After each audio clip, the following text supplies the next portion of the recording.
तो मैं आज ही सदन को छोड़ करके वापस जाना चाहता हूं। यो छोड़िए सब। मैंने कोई महत्व नहीं रखता महोदय। मैंने अपने जीवन से संन्यास लिया है अपने समाज के लिए। मैंने अपने परिवार को छोड़ा है, मैंने अपने माँ बाप को छोड़ा है, लेकिन आज मुझे अपराधी बनाया जा रहा है महोदय। उत्तर प्रदेश के मुख्यमंत्री योगी आदित्यनाथ आज जिनके नाम से यूपी की माफिया गैंग्स थर थर कांप उठती है, जिनके सामने चुनाव में खड़े रहने की बात से ही विपक्ष के पसीने छूट जाते हैं। लेकिन क्या आप जानते हैं कि उसी योगी को राजनीति के सफर की शुरुआत में इतना परेशान किया गया कि वो लोकसभा में स्पीकर के सामने फूट फूट कर रोने लगे थे और राज्य की सेवा करने के लिए उन्होंने सन्यासी बनकर परिवार का भी त्याग कर लिया था कि एक बार उनके खुद के पिता उनका भाषण सुनने के लिए आम आदमी की तरह भीड़ में खड़े हुए थे।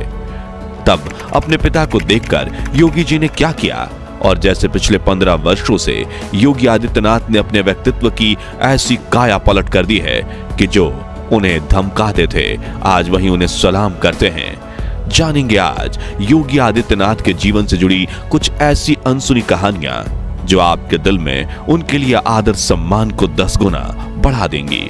लेकिन उसके पहले नए दर्शक जल्दी से चैनल को सब्सक्राइब कर दीजिए। तो चलिए शुरू करते हैं योगी आदित्यनाथ की अनसुनी बातों का भाग 2। सबसे पहले बात करते हैं आखिर योगी आदित्यनाथ लोकसभा में फूट फूट कर क्यों रोए थे। तो साल था 1998 जब योगी आदित्यनाथ के गुरु अवैधनाथ ने राजनीति से संन्यास लिया और अपनी जिम्मेदारियां आदित्यनाथ को सौंप दी। उसी साल उन्होंने भारतीय जनता पार्टी की तरफ से गोरखपुर से लोकसभा चुनाव में हिस्सा लिया और 26,206 वोट से समाजवादी पार्टी के जमुना प्रसाद निषाद को हराया और सबसे कम उम्र के सांसद बन गए।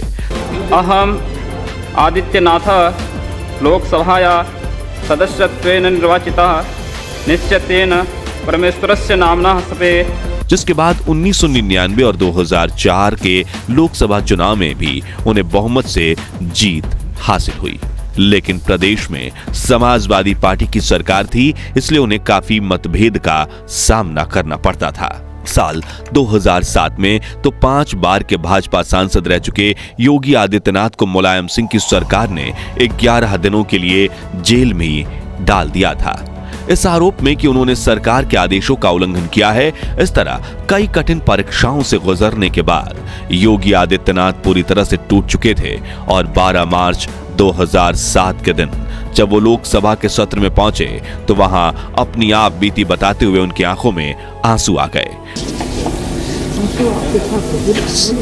सर मुझे बोले डोंट बी। रोते हुए उन्होंने लोकसभा स्पीकर सोमनाथ चटर्जी से कहा कि मैं तीसरी बार लोकसभा का सदस्य बना हूं। पहली बार में 25,000 वोटों से जीता हूं, दूसरी बार में 50,000 और तीसरी बार लगभग 1.5 लाख मतों से मैं गोरखपुर से चुनकर आया हूं। लेकिन पिछले कुछ समय से मुझे राजनीतिक पूर्वाग्रह का शिकार बनाया जा रहा है। मैं उससे टूट चुका हूं। आगे उन्होंने कहा कि मैं आपसे सिर्फ इतना पूछने आया हूं कि मैं इस सदन का सदस्य हूं या नहीं, और क्या यह सदन मुझे संरक्षण दे पाएगा या नहीं दे पाएगा। संरक्षण नहीं दे सकता है तो मैं आज ही सदन को छोड़ करके वापस जाना चाहता हूं। यो छोड़िए सब। मैंने कोई महत्व नहीं रखता महोदय। मैंने अपने जीवन से संन्यास लिया है अपने समाज के लिए। मैंने अपने परिवार को छोड़ा है, मैंने अपने माँ बाप को छोड़ा है, लेकिन आज मुझे अपराधी बनाया जा रहा है महोदय। उन्होंने बताया कि मैंने अपने जीवन से संन्यास लिया है, मैंने अपने परिवार को छोड़ा है, मैंने अपने माँ बाप को छोड़ा है, लेकिन आज मुझे अपराधी बनाया जा रहा है, और वो सिर्फ राजनीतिक साजिश के तहत, सिर्फ इसलिए क्योंकि मैंने वहां भ्रष्टाचार के मामले उजागर किए थे। क्योंकि मैंने भारत नेपाल की सीमा पर ISI और राष्ट्र विरोधी गतिविधियों के खिलाफ आवाज उठाई थी और सदन में बराबर उसके खिलाफ सदन का ध्यान आकर्षित करता रहा।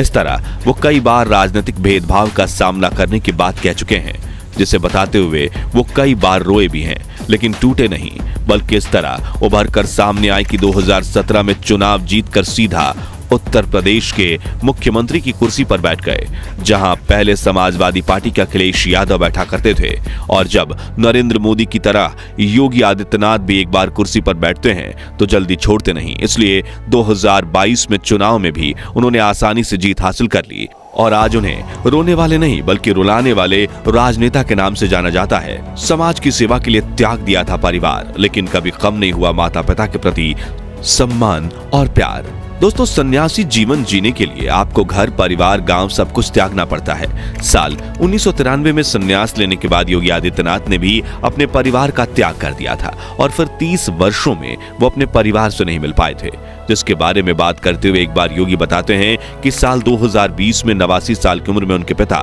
आनंद सिंह बिष्ट का देहांत हो गया था, मगर उस वक्त कोरोना काल चल रहा था और लॉकडाउन में राज्य की स्थिति संभालने के लिए वो पिता के अंतिम संस्कार में नहीं जा पाए थे। हालांकि बाद में वो अपनी मां से मिलने जरूर गए थे, लेकिन अपने पिताजी को याद करते हुए बताते हैं कि एक बार वो नजीबाबाद में चीनी मिल के उद्घाटन में गए थे और भाषण करते हुए उनका ध्यान सामने बैठी जनता में गया। जहां बैठे एक व्यक्ति का चेहरा देख योगी जी स्तब्ध रह गए। वो व्यक्ति थे उनके पिताजी आनंद सिंह बिष्ट। तभी उन्होंने तुरंत सभा खत्म की और अपने लोगों को कहा कि जाओ सामने से मेरे पिताजी को लेकर आओ। तब करीब 25 सालों बाद योगी आदित्यनाथ की अपने पिताजी से मुलाकात हुई थी।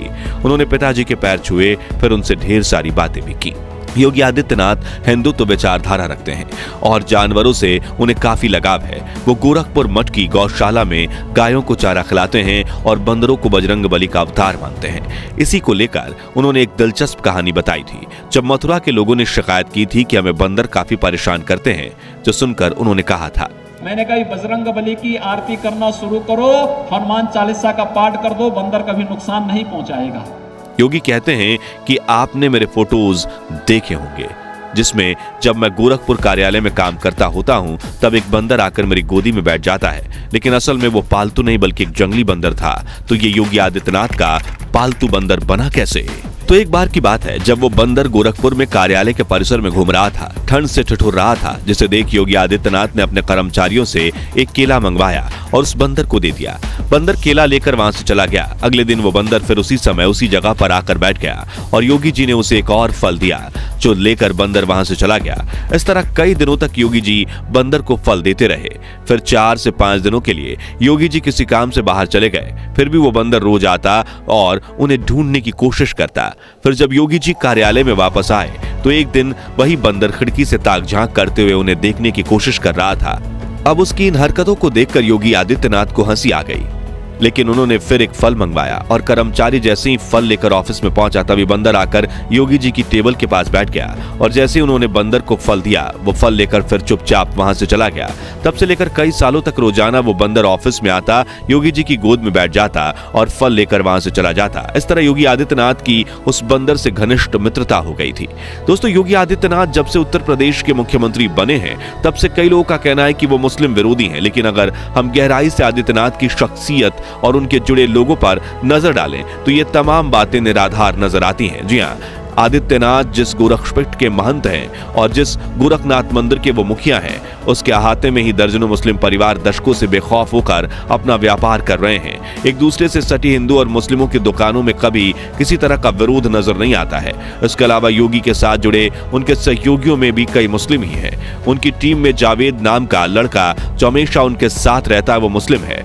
रिपोर्ट्स की माने तो उनके आश्रम में इस वक्त 400 गाय हैं, जिनकी देखभाल करने का काम इनायतुल्ला और उनके बेटे मान मोहम्मद को सौंपी गई है, जो भी मुस्लिम है। इनके अलावा एक और दिलचस्प कहानी यह है कि गुजरात के विजयनगर के निवासी गुरु गुलाब नाथ भी योगी आदित्यनाथ के घनिष्ठ मित्र थे, जिनका असल नाम गुल मोहम्मद खान था, यानी वो मुस्लिम थे और उन्होंने हिंदू दर्शन और आध्यात्म से प्रभावित होकर वैराग्य ले लिया था और संत बालक नाथ से दीक्षा लेकर खुद को गुलाब नाथ घोषित कर दिया था। जिसके बाद गुलाब नाथ जब भी गोरखपुर में मंत अवैधनाथ से मिलने आते थे तब उनकी योगी आदित्यनाथ से भी बातचीत होती थी और इस तरह वे दोनों इतने अच्छे दोस्त बन गए कि जब भी योगी गुजरात जाते तो विसनगर स्थित गुलाबनाथ के आश्रम पर ही रुका करते।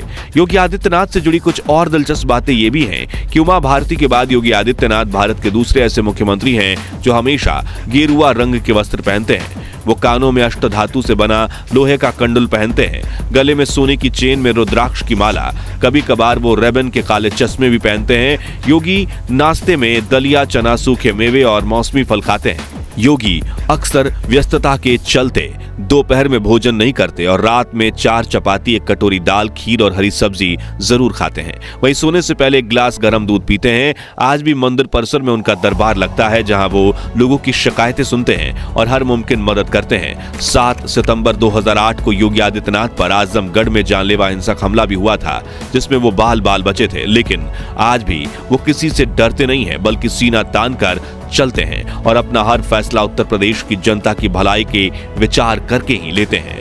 तो दोस्तों, आज के लिए बस इतना ही। अगले वीडियो में आप भारत के किस महान व्यक्ति के जीवन से पर्दा उठते हुए देखना चाहते हैं, कमेंट्स में जरूर बताएं। वीडियो अच्छा लगा हो तो इसे लाइक और शेयर करके हमें सपोर्ट कीजिए और ऐसी ही रोमांचक वीडियोस देखते रहने के लिए चैनल को सब्सक्राइब करके पास वाली घंटी जरूर बजा दीजिए। जय हिंद, जय भारत।